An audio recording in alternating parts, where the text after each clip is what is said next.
Gapo? Mak ada yang tanya sebab tak tahu.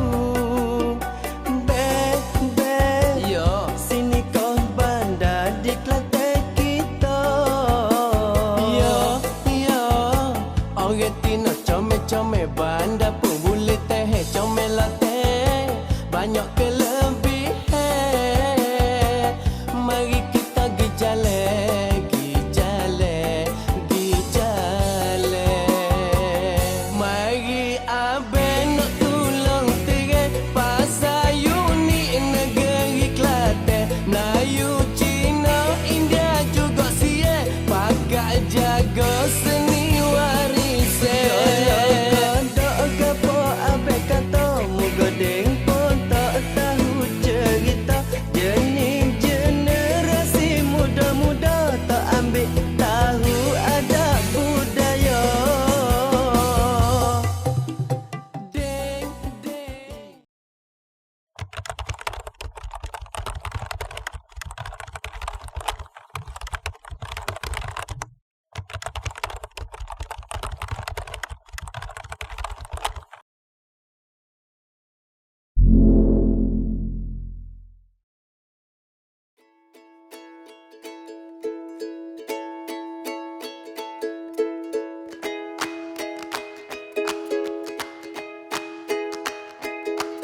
Assalamualaikum warahmatullahi wabarakatuh. Saya Muhammad Syamim bin Samsul akan menerangkan mengenai dialek Kelantan. Latar belakang dialek Kelantan. Dialek Kelantan merupakan bahasa yang dipertuturkan oleh masyarakat Melayu di sekitar Kelantan amnya, dan ia juga dipertuturkan oleh masyarakat di negeri lain seperti di Terengganu, yang mana masyarakat di sekitar Besut, Pulau Perhentian menjadikan dialek Kelantan bahasa perantaraan sesama mereka, dan ia juga dipertuturkan oleh masyarakat di Kedah di sekitar Kuala Narang kerana di sana terdapat masyarakat Melayu Patani. Bahasa dialek Kelantan juga dipengaruhi oleh bahasa Arab dan bahasa Inggeris. Anta ini anta, anta ini anta, anta ini anta. Apa tu? Tak bisa bahasa Inggeris.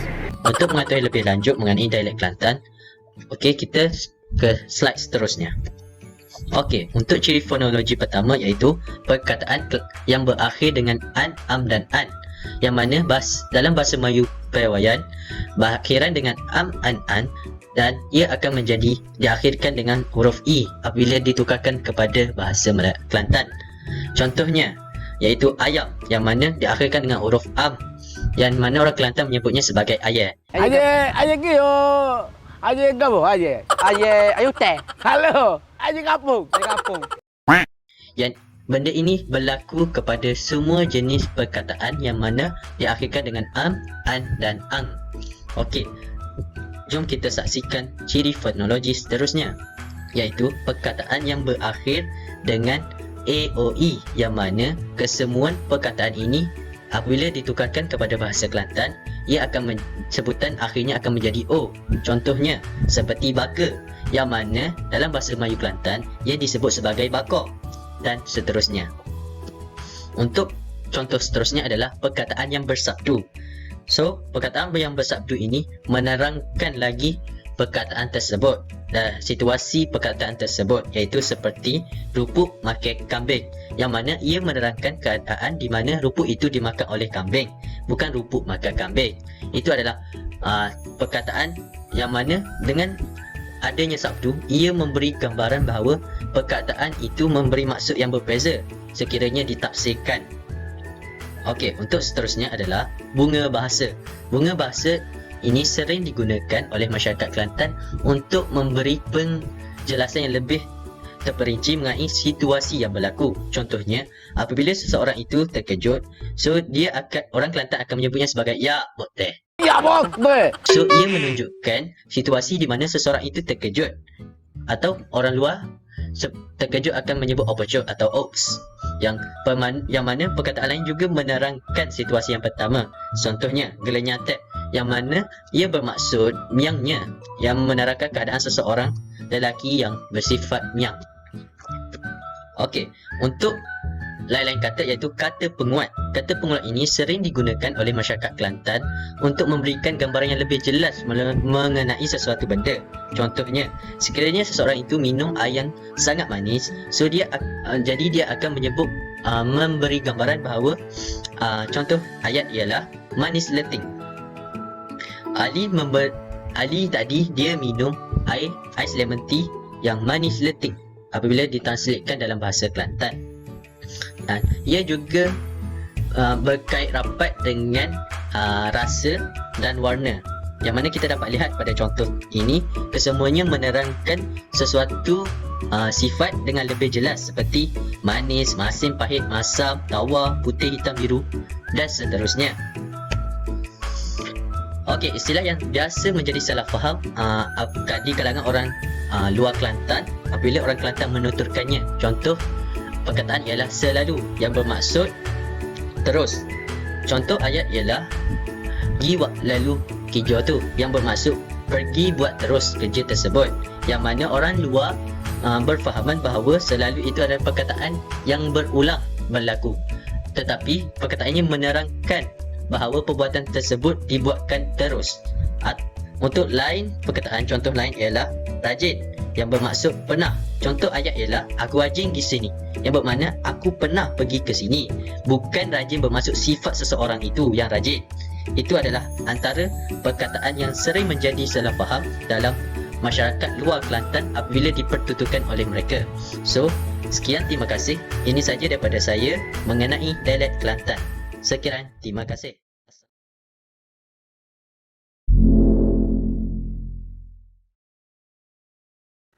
Assalamualaikum dan selamat sejahtera. Saya Ahmad Azul Khayali dalam rancangan Unikia TV. Sekarang kita sedang berada di rumah Pak Cik Sudin.